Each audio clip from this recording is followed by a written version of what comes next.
Before he was Hulk Hogan, he was just a kid named Terry Bollea. He was born in Augusta, Georgia on August 11, 1953.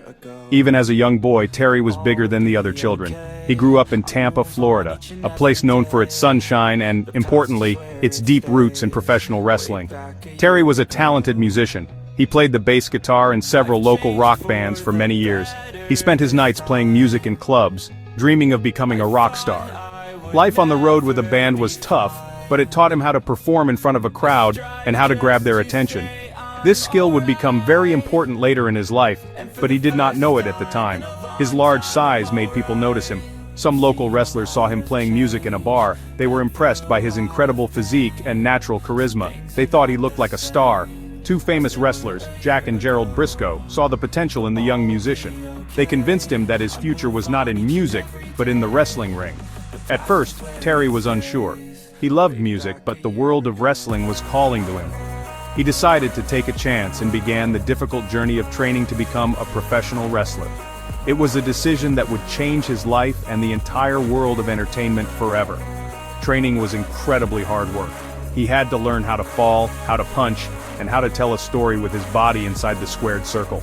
His trainer was the legendary Hiro Matsuda, a man known for being extremely tough on his students. On the very first day of training, Matsuda intentionally broke Terry's leg to test his determination and toughness. Many young men would have quit right then and there, but Terry Bollea was different.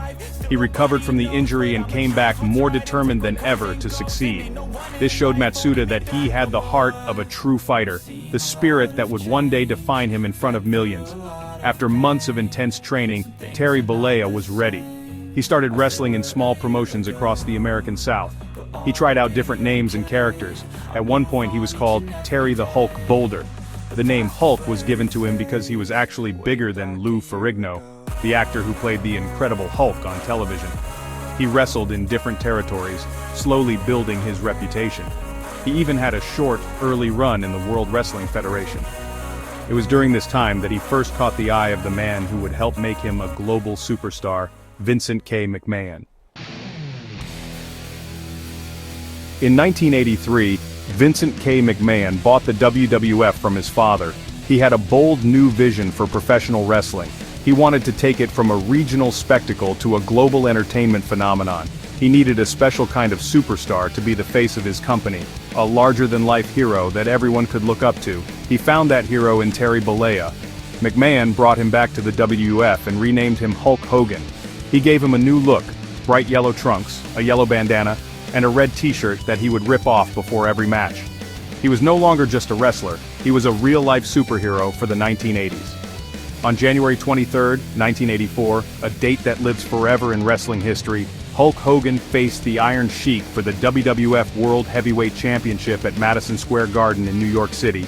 The Iron Sheik was a hated villain, and the crowd was desperate for a new hero. In a moment that defined a generation, Hogan escaped the Iron Sheik's painful camel clutch submission hold, a move no one had ever broken before.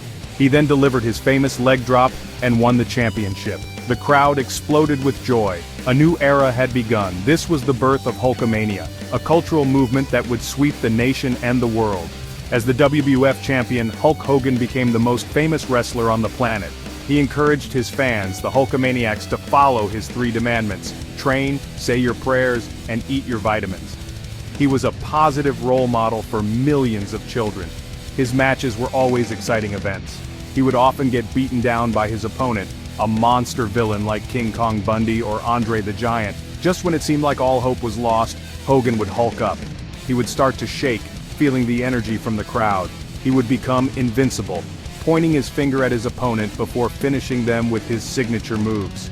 His most famous match took place at WrestleMania 3 on March 29, 1987. In front of a record-breaking crowd of over 93,000 fans at the Pontiac Silverdome, Hulk Hogan faced his former friend, the undefeated Andre the Giant. The story was perfect, the unstoppable force meeting the immovable object. The most iconic moment of the match, and perhaps in all of wrestling history, came when Hogan lifted the 500-pound Andre the Giant and slammed him to the mat. The stadium shook. Hogan followed it with his leg drop to win the match, solidifying his status as a living legend and the greatest hero in wrestling. By the early 1990s, the world of wrestling was changing. The simple hero character of Hulk Hogan was starting to feel a little old-fashioned to some fans. He left the WWF in 1993 to focus on an acting career, starring in movies like, and the television show. He then joined the WWF's main competitor, World Championship Wrestling, in 1994. In WCW, he continued to be the same red and yellow hero he had always been.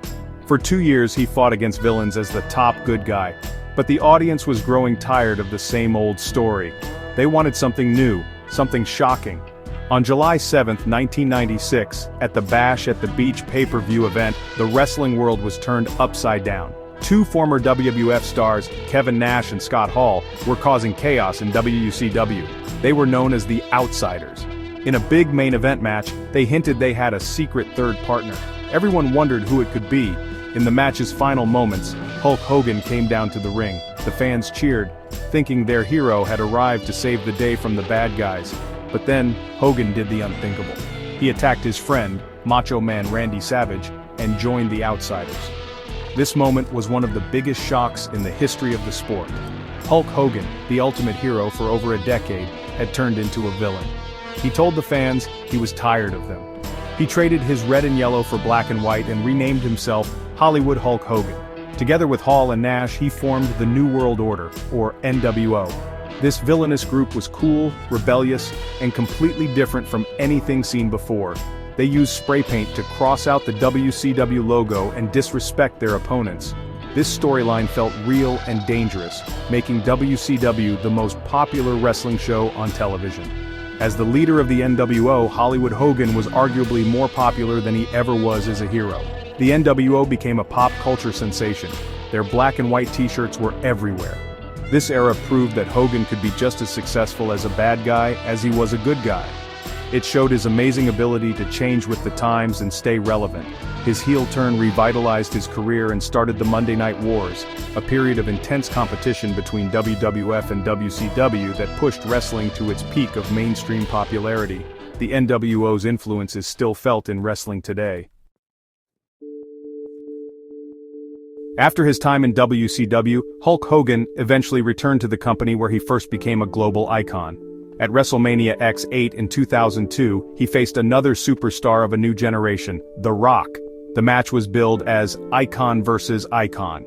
Even though Hogan was supposed to be the villain in the story, the Toronto crowd cheered for him loudly. They remembered the hero from their childhood. The incredible fan reaction showed that Hulkamania was still alive. This powerful moment led to Hogan becoming a hero once again, briefly winning the WWE Championship one last time and proving his timeless appeal across different eras. Hulk Hogan's influence goes far beyond the wrestling ring. During the 1980s, he was more than just a wrestler, he was a cultural phenomenon. He appeared on magazine covers, cereal boxes, and talk shows. He starred in his own cartoon series. He helped make professional wrestling a part of mainstream American entertainment. He was a key figure in the connection between wrestling and rock music, with his famous Real American theme song becoming an anthem for a generation. Without Hulk Hogan, wrestling may never have reached the incredible heights of popularity it achieved. Of course, his long career has also had its share of controversies.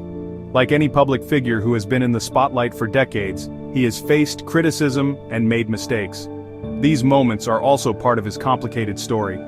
However, it is impossible to deny his monumental impact on the business he dedicated his life to. He created the blueprint for what a modern wrestling superstar should be: a great athlete, a charismatic performer, and a savvy businessman. He showed that a wrestler could be as famous as any movie star or professional athlete in the world. In the end, Hulk Hogan's legacy is secure. He is one of the most recognizable and important figures in the history of professional wrestling. He created moments that are forever burned into the memories of millions of fans. From slamming Andre the Giant at WrestleMania 3 to forming the NWO, he was at the center of the industry's biggest moments. He brought wrestling to a global audience and inspired countless future superstars to step into the ring. So when people ask who the most iconic wrestler of all time is, many will have the same answer. That answer, brother, is Hulk Hogan.